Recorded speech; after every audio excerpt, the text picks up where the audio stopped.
Hey everybody, in this tutorial I'm going to be talking about dynamic timeline masking.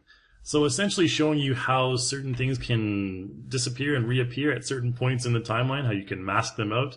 We're going to be recreating something similar to the video you see right here with my good friend Inuk, the Master Magician. He's about to show us an illusion of mastery of the human mind here. So you can see, poof, there we go. We have a card suddenly appear. And he's able to somehow manipulate that card in time and space. Alright, so we're going to learn about how to do that in just a moment. So let's go over to popVideo right away, and let's load in the source video for that. So let's load this one in here right here, and you can see he's kind of a phony. We have an arm holding up the card with a green pole that's compatible with the green screen background there, and he's not a magician at all. So what we're going to do is we're going to show you how to create that magic. I'm going to go to the chroma key tool over here, and that chroma keys out most of the background there. However, we need to still mask out the arm and the card at certain points in the timeline, and that's where this tutorial comes in. So let's go to our mask tools up here. You can also use the Control M hotkey. And at the very beginning of this video, you can see we need to mask out. We don't want the card to appear. We don't want the hand to appear, obviously. We want them to appear at a certain point. So what we want to do now is mask these out. Now you can use a variety of different tools here. You can use Control H to pan around your scene. If you want to zoom in and out, you can use your mouse scroll wheel, and the brush key. You can also use Control B. That'll allow you to brush out certain objects, like we can brush out this card right here, just like so. And then if we go ahead and preview it, you can see that card will disappear. So this, when you use preview mode here, it's going to show what it's like when it's actually playing back. So we have the brush, and then we have the eraser tool. So you can also use Control E for the eraser, and that's pretty much self-explanatory, erases stuff. The lasso tool is pretty useful, especially if you're masking out large areas. You can use Control U to do that. And on the side note, you can also use Control K to clear all the masking. As far as brush size goes, you can use the bracket keys, left and right bracket keys, to decrease or increase the size of your brush size. There's also brush hardness as well if you want to have a softer brush similar to Photoshop, and brush strength. Those are pretty self-explanatory. Let's just use our lasso tool here though. We're going to just kind of create a little area here that'll mask out our arm and hand there, and make sure that you get everything in there. You have a red line around the edge. You can't go out of the edge with a red line there. So we have like a little, looks like almost like a little mouse nose pointing to the right here. And so if we play back, you can see the mouse, the card we can't see. We can see a little bit of an edge right there, and we'll talk about that in just a moment. First, what I'm going to do is we don't want this video to start so early, because he's not really doing much up until about I'd say this point right here. So what I can do is I can just take this green little triangle and slide it over, click and drag and slide it over here. So our project will now start at this point here. And then if there's any card appearing from this point here, make sure we don't see any cards, any indicator of the card appearing. And looks good. Okay, and then boom. Actually, right before he does it, it seems like the card moves a little bit. So let's go back to the point before he does his little magic trick there. And you can see as we're approaching, as he's approaching, we have the card, the bottom part of the card start to appear there. So we obviously don't want that. We have to mask that out. So let's use our brush tool again. We can just mask it out like that, like so. And if I press F3 and go into the timeline, notice that creates a keyframe in the brush mask track. However, the problem is anytime before that keyframe, we're still going to have the card exposed here. So what we want to do is we want to right click on that keyframe and select Set as Global Key. And that will transfer that masking data to the entire timeline. So the entire timeline will look like this now. And then we have it successfully masked out. But he's kind of probably going to make it appear at this point here. So I think right about there. All right, let's do it right about there. And so then we can use the erase tool. And let's observe the card now. All right, so we just took off that little mouse nose, and now we can see the card. So we have that, again, a keyframe in the timeline. So from this point, we're not going to see the card. And then boom, just like that. The card appears out of midair. Fantastic. All right, and then he does his little dipsy-do magic move, and then we want the card to disappear again at about this point right here. I think a little late on the trigger there.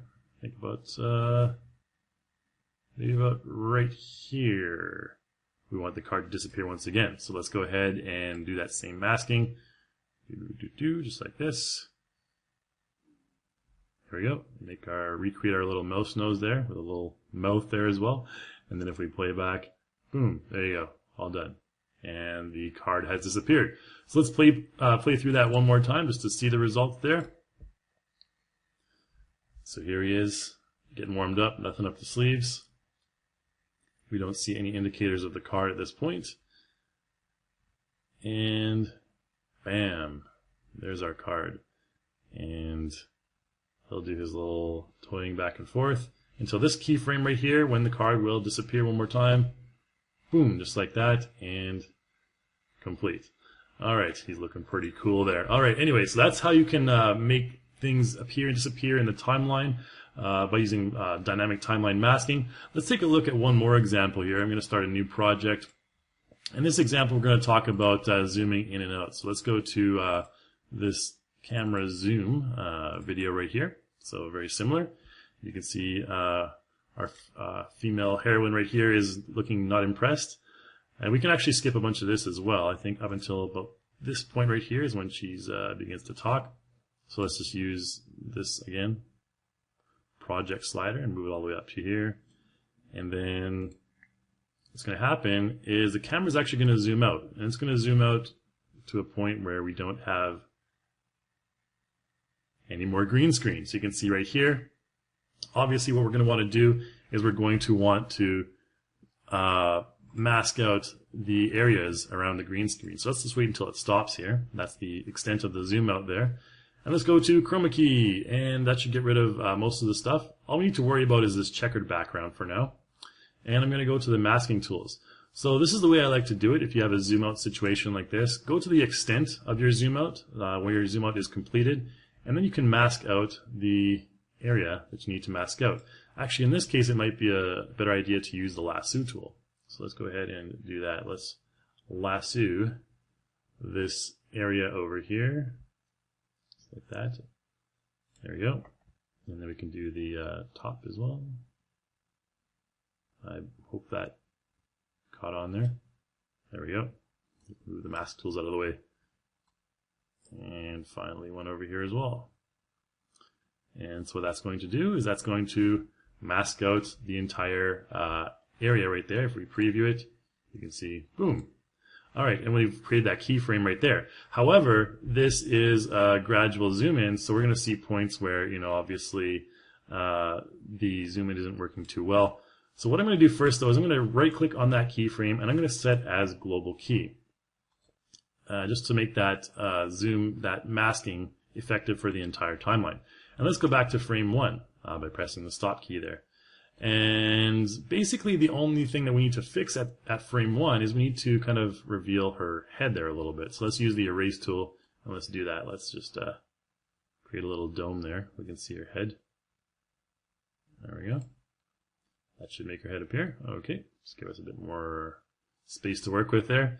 And then if we play back, everything looks okay, everything looks okay. And we'll worry about the chroma keying issue in a bit here.